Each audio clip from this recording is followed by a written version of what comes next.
Boa noite, minha gente. Está começando mais uma semaninha aqui no seu programa de Boas Conversas. Você, inclusive, deve ter reparado aí que mudamos alguns elementos do nosso cenário, e isso é porque a partir de hoje, até a sexta-feira, nosso encontro está marcado para falar sobre saúde mental. Isso em conscientização ao Setembro Amarelo, tá bom?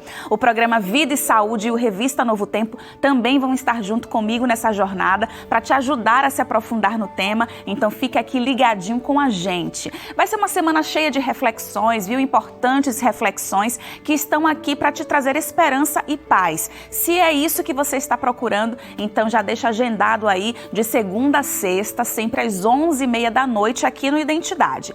Às 4 da tarde, a gente tem um encontro marcado com a Teru lá no Vida e Saúde. E às 6h45 da tarde com a Darcy lá no Revista. Anotadinho então, minha gente, porque a gente vai estar esperando, ansiosas pela sua companhia. E para começar, hoje a gente vai receber aqui o Dr. Marcelo Veras. Ele é autor do livro A Loucura Entre Nós, olha só, que questiona as nossas certezas e conceitos sobre o que é a loucura e a normalidade. A gente vai receber ele aqui daqui a pouquinho, que vai explicar melhor o que tudo isso significa. Então não saia daí, a gente vai para aquele breve intervalo e daqui a pouquinho eu quero você aqui comigo.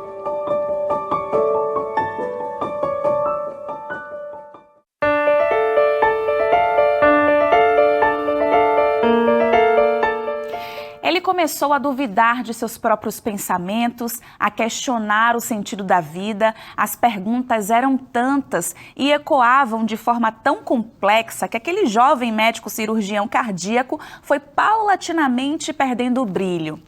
As coisas chegaram num ponto que seu destino final foi um hospital psiquiátrico. Ainda não sei se como paciente, terapeuta, doutor, ou se como inconformável, alarmado, desassossegado. O que sei é que ele era o próprio diretor do hospital, e esta é apenas uma das grandes loucuras dessa história. Ali, diante daquela experiência, ele se fez uma outra pergunta. Como fazer do louco uma sombra? Como transformar um louco numa sombra apagada numa instituição dentro das grades? Mas aí antes, a pergunta que eu me faço é: o que é loucura? Será que não é normal ser louco? Fernando Pessoa já dizia que a loucura, longe de ser uma anomalia, é a condição normal humana. Doutor Marcelo, boa noite. E aí, menino, o que é loucura? O normal, então, é ser louco? Como é? Boa noite.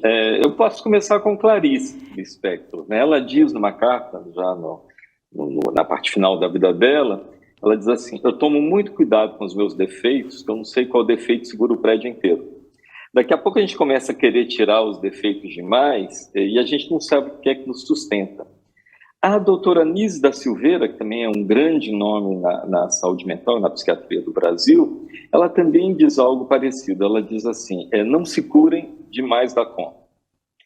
O que isso significa? Isso significa que existe uma tendência muito grande a condenar, a rechaçar tudo que é meio bizarro, tudo que é um pouco diferente, né, do ordinário, mas que, primeiro, não há quem não tenha suas bizarrices, não tenha... Eu, pelo menos, tenho minhas loucuras, eu tenho várias aqui, mas não tenha suas loucuras e tenha que saber lidar com elas. Né? Não adianta a gente tentar eliminar tudo, que a gente joga fora o bebê junto com a água do banho. Se a gente começa a querer achar que a saúde mental existe sem sintoma nenhum, nós vamos cair no pior, que é exigir mais do que precisa das pessoas no mundo. Então foi assim que eu fui entrando pela loucura e tentando ouvir os loucos um pouquinho mais. Né, pra gente ser loucos juntos. Inclusive você citou aí 2 grandes nomes, pessoas assim que eu admiro muito o trabalho e que no seu tempo foram consideradas loucas, né? É reconfortante saber que todos temos um pouquinho de loucura e que a nossa loucura, inclusive, pode ser a solução para muitas coisas e pode ser a base, como o senhor falou, né? Doutor, agora falando um pouquinho aqui sobre a sua trajetória. Você, formado em medicina, tinha ali a pretensão de seguir a carreira como médico cirurgião cardíaco, estava, inclusive, no meio de um procedimento e aí começaram a surgir algumas dúvidas, o sentido da vida, o que é que eu faço, será que é esse o caminho? Como foi esse momento? Eu sei que esse momento foi importante para que depois você se envolvesse mais com essa questão da saúde mental, né? na verdade, eu era residente de cirurgia cardíaca, né? Não teria ainda me formado 100% cirurgião. Já parti muitos corações, né, por conta disso, mas eu fazia análise. Eu tinha entrado numa psicanálise, eu era muito jovem, e análise, eu fui gostando tanto de fazer eu mesmo análise, que eu descobri que eu gostava mais, o momento que eu mais gostava, como na cirurgia cardíaca, era o momento que eu estava conversando com os pacientes, né, fora da cirurgia. Se a gente conversa com um paciente na cirurgia, é grave, isso é um perigo. Então, a gente conversa com eles fora. E foi aí que eu fui percebendo que eu me interessava muito mais pelas pessoas, por aquilo que elas traziam, mesmo que fosse com relação aos problemas cardíacos que tinham. E eu decidi me enveredar pela psiquiatria.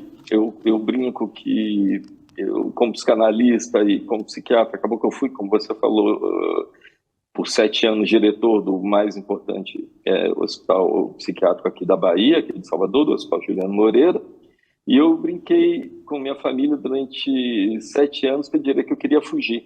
Era tão dramática a situação do hospital, tão complexa, que eu me sentia como um paciente preso ali. Mas eu não podia fugir porque eu era o diretor do hospital. E foi ali que eu comecei a tentar desenvolver um pouco, resgatar coisas que vinham desde a época de Liz, né, como você mesma colocou, mas resgatar, e foi ali que eu comecei a perceber o tanto que se começa a silenciar a loucura. Ninguém gosta de conversar com um louco, né? Tem uma certa questão de falar com um louco, assim, como se não soubesse como se posicionar. Eu brinco, inclusive, que tem gente que tem tanto medo da loucura, que vira psicólogo, psiquiatra. E o que a gente percebe é que a grande parte dos nossos conflitos vem já desde muito, muito jovens, desde a primeira infância, quando a gente começa a se afirmar como pessoa e começa a recusar um pouco, talvez, aquele papel que a família, a sociedade tenha achado que seria o papel que ele deveria ter. Né? A partir dali, uma série de sofrimentos podem começar, e a vida tem um sofrimento, que eu posso dizer, universal, ou seja, é para todos, e todos, à sua maneira, por mais corajosos que sejam ou menos, todos têm que se haver com isso, que é a morte. Sabermos que estamos na vida, mas que tecemos nossa vida, a gente não quer nem saber da morte, mas a morte vai saber da gente na hora que ela quiser. Então, viver o sentido da vida, quando a gente leva em conta a morte, é sempre muito, muito complexo. Por que tanto tabu em volta desse tema e por que, ao mesmo tempo, tanta gente com questões emocionais? Bom, existe algo que é inquietante. Bom, o suicídio existe desde que o mundo é mundo, né? Através dos séculos. O suicídio é uma questão que Albert Camus, no seu livro O Mito de Sísifo, coloca algo que eu acho fundamental. O suicídio é o único, ou talvez o maior, pelo menos, problema filosófico do homem. Mas o mais inquietante é que, apesar do suicídio compor o mundo desde que a humanidade existe, é que, alarmantemente, de 10 anos para cá, mundialmente, aumentou de uma maneira desproporcional o suicídio de crianças, jovens, estudantes e universitários. Então, era preciso fazer uma interrogação específica. Por que os jovens, a juventude é o momento que a gente tem mais esperança de vida, né? A gente pensa no futuro. Então, o que é que acontece com esses jovens? Que eles não estão pensando no futuro. Esse é o grande problema que a gente tem que ver. E eu, que já trabalhei um pouco isso, não nesse livro A Loucura Entre Nós, mas no outro livro, que é Selfie, Logo Existo, eu mostro um pouco que essa cultura das redes sociais dá uma falsa ideia de comunicabilidade, de que a gente está interagindo, mas, no fundo, o que vinha acontecendo com as redes sociais é que a gente estava muito mais refletindo o nosso próprio narcisismo, querendo mostrar a nossa imagem, o melhor ângulo que a gente tem, né? As coisas boas que aconteceram na vida, mas que, eventualmente, ninguém posta uma coisa que não é legal. Por exemplo, se você tem muitas fotos, você vai postar aquela que você botou um filtro, que você está no seu melhor ângulo. Sim. Só que, na vida, nós somos aquelas 60 fotos que não postamos, aquela que, sei lá, o sutiã está aparecendo, a barriga está aparecendo um pouco mais, um coentro no dente. Nós somos essa, nós não somos a imagem que postamos no Instagram. Só que isso foi criando uma sociedade de frustrados, porque a gente vê todo mundo feliz em volta da gente, e aí nós somos os únicos que frequentamos o Instagram sem felicidade. A gente vê o excesso da informação, a gente vê essa questão das redes sociais, que a grama do vizinho sempre é mais verde, já que a gente publica as melhores fotos, está tudo perfeito. E aí, quando eu vejo aquilo ali também, além de eu só postar coisas boas e suprimir aquilo que tem me afetado, eu também vejo o outro como uma referência de perfeição, algo inatingível, e isso também acaba me abalando, né?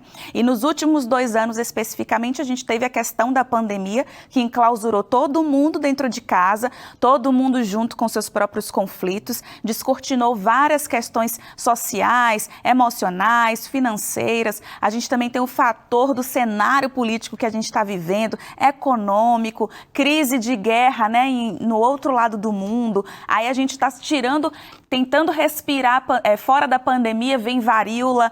Tudo isso também acaba interferindo, né? Se você fizesse uma viagem um pouco aí no momento da pandemia, né, nesses últimos 2 anos, como desapareceram as selfies durante um bom período. Né? Verdade. Porque surgiram as lives, as pessoas estavam mais interessadas em mostrar-se vivas no mundo, né? Então, o carro do ovo interrompe a entrevista, passou a mulher do Pochá pelada atrás porque tinha que tomar banho. Essa informalidade desconstruiu aquele narcisismo feroz que vinha com as selfies. E isso eu achei que foi um ponto positivo no modo como a gente usa a rede social com a pandemia. E um dos fatores que mais inquieta as pessoas é justamente que antes a gente tinha medida se a gente está bem na foto do nosso narcisismo, no nosso grupo social, na escola, na faculdade, no trabalho, aí na televisão. E agora o que percebemos é que quem vai dizer se a gente está bem ou não no mundo são likes de pessoas que a gente nunca viu mais gordo. Então, de repente, a gente se expõe a um enorme tribunal, onde há, por exemplo, uma cultura do cancelamento muito grande, mas por pessoas que a gente não conhece. Então, isso aumenta a angústia também, por um outro lado, né? E, de fato, a gente consegue entender agora, nessa nova linguagem que a gente tem utilizado nas redes sociais, que está todo mundo no mesmo barco e que a gente pode aprender um com a loucura do outro. Doutor, a gente vai ter que fazer aquela pausa rapidinha aqui no programa, mas, gente, a semana especial, Semana Sentimentos, está só começando aqui no Identidade Geral. A gente vai fazer uma pausa, na volta a gente retoma essa conversa com o Dr. Marcelo e eu tenho certeza que você vai se sentir aliviado de saber que todo mundo tem um pouquinho de loucura e que as loucuras extremas também têm tratamento, tem como a gente administrar e viver feliz, tá bom? Eu espero você, a gente volta daqui a pouquinho.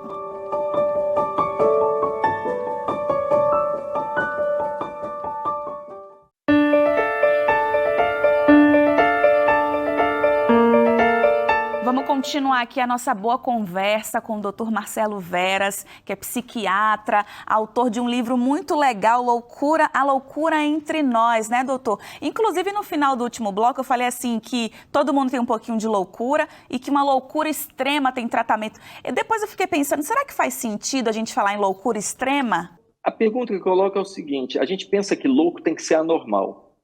E eu acho que isso já é um preconceito, que não, a pessoa pode ser perfeitamente normal e louca, e esses são aqueles que conseguem viver no mundo. Então, a quantidade de pessoas então, que conseguem viver melhor com suas maluquices, com suas questões, quando um psicanalista vai ajudando, por exemplo, já teve pessoa que chegou aqui e eu disse, essa maluquice ela é muito sua, é melhor você guardar ela para você. Né? Aí o próprio paciente disse, doutor, eu acho que me salva minha cara de normal, né? E eu preserve, é importante você preservá-la. Mas é tudo uma brincadeira, ou seja, é uma leveza que é preciso lidar com essas questões.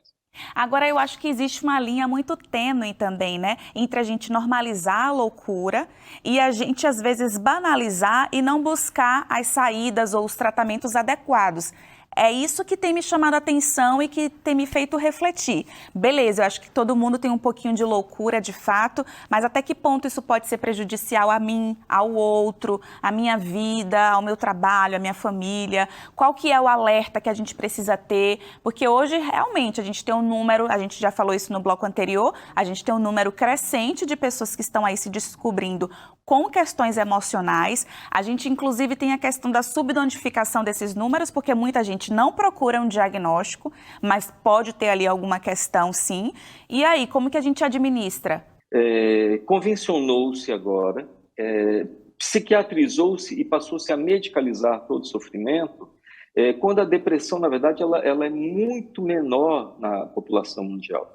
O que nós sofremos, a Organização Mundial chama de século XXI, século da depressão, eu discordo, o século XXI é o século da frustração, exatamente pelos fatores que eu falei no bloco anterior, de que as pessoas estão cada vez mais vendo o sucesso do outro, né, cada vez mais voltadas para ver a sua inferioridade diante dos ideais, né, que passam pelo outro. Então, isso cria uma geração de frustrados. E quando a gente confunde frustração com depressão, isso é um problema, que a gente tenta tratar a frustração como se fosse uma doença, e frustração é algo que exige que a gente repense a vida mesmo. Não é dando remédio que a gente vai resolver frustrações. Como se identifica isso? Primeiro, os médicos têm que passar a ouvir os pacientes. Não pode ouvir só as queixas dos pacientes. Eu digo muito aos psiquiatras, que os psiquiatras, hoje, se a gente tira um bloco de receita da mão deles, eles absolutamente não sabem o que fazer com o paciente que está na frente dele. O apoio à família já não é tão grande, porque vivemos todos uma geração cada vez, no futuro vai ser assim, de filhos únicos, então não tem muito para quem compartilhar. Eu vejo que um dos grandes dramas que eu vejo cada vez mais crescendo no consultório é, às vezes, um filho único, os dois pais com Alzheimer, ele tem que trabalhar, cuidar dos pais, não tem dinheiro e não sabe o que fazer, em desespero. Ou seja, essa solidão, que é nesse momento que a minha posição como psicanalista e na política insiste, é aí que o Estado tem que entrar. Então, o Estado ele deve entrar exatamente dando um certo conforto e uma proteção para que essas pessoas não se sintam muito desamparadas. Não adianta a gente falar que o que vai tratar a loucura, principalmente aquele que já saiu do surto, só dando remédio. Eles precisam de emprego, então é preciso leis que protejam, que permitam, né, que eles entrem no mercado de trabalho. O livro que eu fiz deu um documentário chamado A Loucura Entre Nós também, que está no YouTube. Então, se vocês procurarem A Loucura Entre Nós oficial no YouTube, vocês vão achar que fala exatamente dessa minha experiência no hospital, tentando subverter e criar novas alternativas para as pessoas que são atravessadas pela loucura. Mas o medicamento é importante, é necessário, porque hoje a gente já tem um tabu muito grande e uma certa resistência de alguns pacientes ao uso de medicamentos que trabalham, né, que tratam a questão do transtorno. Aí, ouvindo de um psiquiatra, inclusive de um especialista, que a gente tem que ter cuidado com o medicamento, como que fica essa situação? Exatamente, esse é o nó da questão. É que se banalizou tanto o uso de medicamento que quando a gente precisa para uma coisa específica, ninguém mais quer saber. Hoje em dia, por exemplo, não é sequer o psiquiatra quem mais prescreve antidepressivo. Quem mais prescreve são os ginecologistas. Ou seja, isso mostra como se criou uma ideia de que é preciso o remédio. Aí, na hora que a gente precisa mesmo, as pessoas já estão refratárias. Ora, quando a gente pensa que em 1987 a população americana consumia 800 milhões de dólares em medicação psiquiátrica. Em 2010, essa população americana sequer aumentou em 20% e ela já passa a consumir 40 bilhões de dólares por ano em medicação psiquiátrica. A criança, é aquele negócio, a gente entope as crianças de canais, elas têm 300 canais para assistir, ficam cheios de telas na mão, iPhones, iPads, desde os 7 meses de idade. Aí quando bota ela numa sala de aula, elas não conseguem ficar paradas, não, elas são hiperativas. E se elas recusam aquilo tudo, que não estão aguentando aquela pressão, estão no espectro autista. O que tem de falso diagnóstico de hiperatividade e de autismo no mundo contemporâneo vem exatamente do fato de que é a sociedade que está desregulada.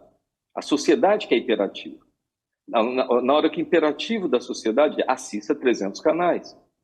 E depois, como é que eu vou encontrar a minha medida, a minha escala humana do que eu suporto, de excesso ou de privação dessas mídias sociais e desse mundo invasivo?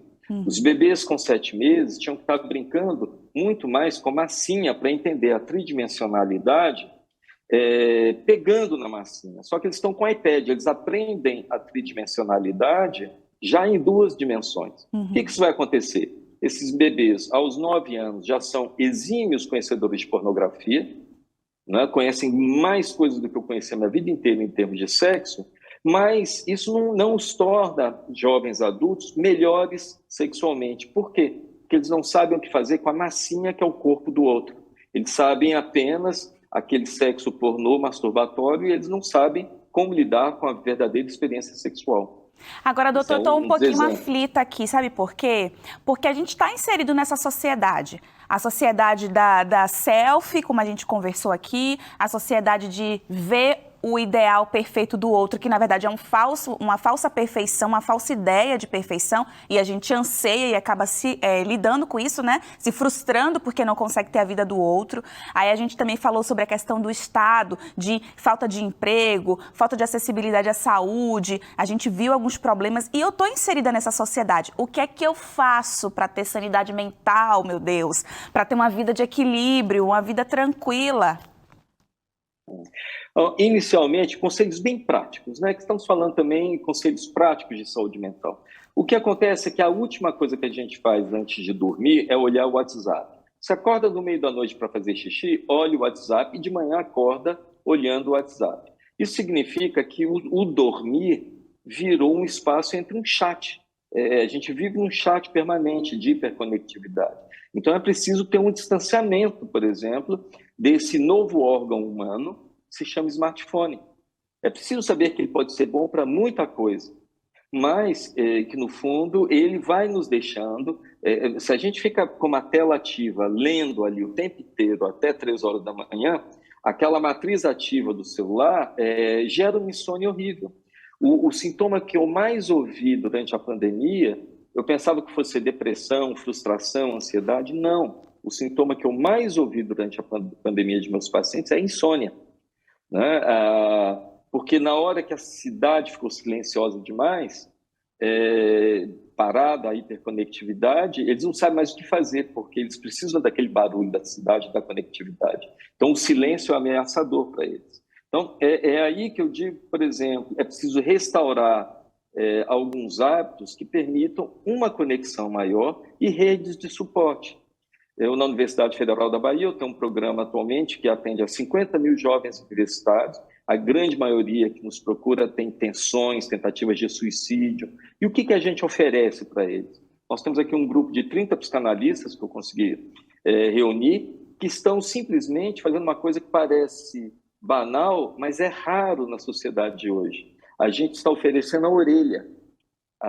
A gente simplesmente está ali para que as pessoas possam ser escutadas, porque o sentimento que esses jovens, por exemplo, na universidade têm, é que eles não estão sendo escutados, que ninguém está escutando os problemas que ele tem. Então, só oferecer uma orelha para alguém é fundamental, isso já salva vidas.